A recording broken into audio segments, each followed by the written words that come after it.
think the approach of having the mindset of like, I'm going to ride the bench. It's okay. I'm on the team.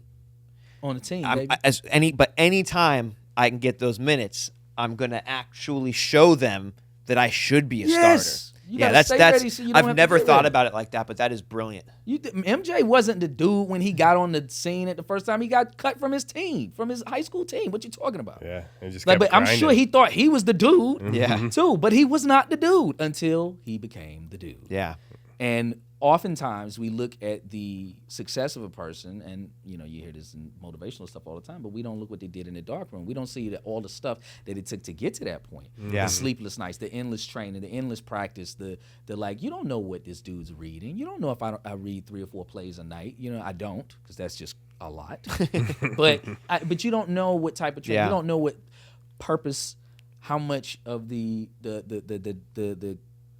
kicks to the nuts that I had to find out how getting kicks to the nuts feels, so I could act it out properly. You know what I'm saying? You don't know. Yeah, it's crazy to think about how many overnight successes are more than a decade in making. 20 years. What you talking about? A decade? Like, look at even Vin Diesel. Yeah.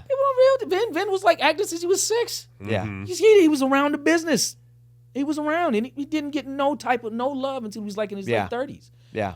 Bryan Cranston and all, like those guys. Yeah. Like, and even when he got success, and Malcolm in the Middle playing, I'm a funny dad and just being ridiculous and all that stuff. And we're like, oh, that's who he is. Nope. Psych, I'm Heisenberg. I'm the one who knocks, motherfucker. And he's like, who's this guy? It's a guy who's been through all of this shit and then puts it on camera. And you're like, that's so interesting. What is that? It's pain. Yeah. It's life. It's all of this experience. It's very hard. Every once in a while, you get a cat that, like, it just comes through. Yeah. Right? And you think that's just like, oh, that kid actor is just crazy. Just crazy good. Have you met his parents or his grandparents? That's coming from somewhere, dude. Yeah. And he just like, oh, that's how the granddaddy is. And then it just happened. And you're like, wow, this kid is a genius. It was like, he's actually just absorbed this, and it's coming through him.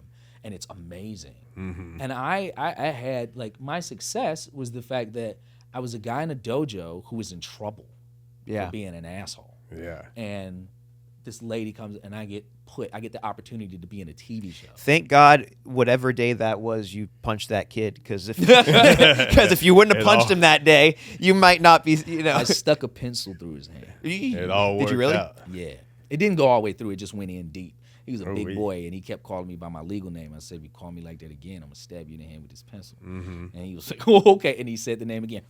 And he was, he stabbed me. And I was just sitting there like, I don't know why he turned. I ain't do nothing like that. Why would I do something like that? It's just, I was. You strike me as a man of your words. So Yes. I don't know. And I can't even remember that kid's name, but I know it's at Southwest Middle School. And yeah, man, I'm a man of my word. But yeah, you just do, like, the reason why I use the basketball analogy is because, yes, a lot of people can kind of understand, even if you don't know sports, there are people who ride the bench, right? Yeah. And those people, they're just not sitting there all day. When you don't see them, they're practicing. They're practicing free throws. They're running. They're doing all this physical activity, mental work to get themselves prepared. The difference with acting is it's all of it. Mental, physical, emotional, spiritual. You got to do all of this stuff to try to create a malleable human being who can fit himself into different roles. And although I have never shot a person in my life, I'm able to act on a show and pretend like I'm the guy who shoots so many people. Ray shot so many people. I was the Christian, okay? And I had more bodies than anybody on that show. Like, I put them down. Just like indiscriminate. It was like, I came to put you down. So you're the bad guy. This guy's putting you down. So I often knew that, like, it was a numbers game, right? So it hurt. I mean, not getting the part. Coming out here the first time I came out here, dude, and I drove out here, so excited. Saw the city, so excited. Knew it was coming. Boom. That morning, when I walked outside, I said, what the fuck did I do? What am I doing here? Why am I here? It's so big. There's so much stuff going on. Who am I? And then I was like, Neil fucking Brown Jr. All right, let's go get this money. Yeah. And then I just hustled hard, man. And like going to casting office, you can't really do that now. Yeah. They're not in the office. I mean, you know, by virtue of us just doing the tapes.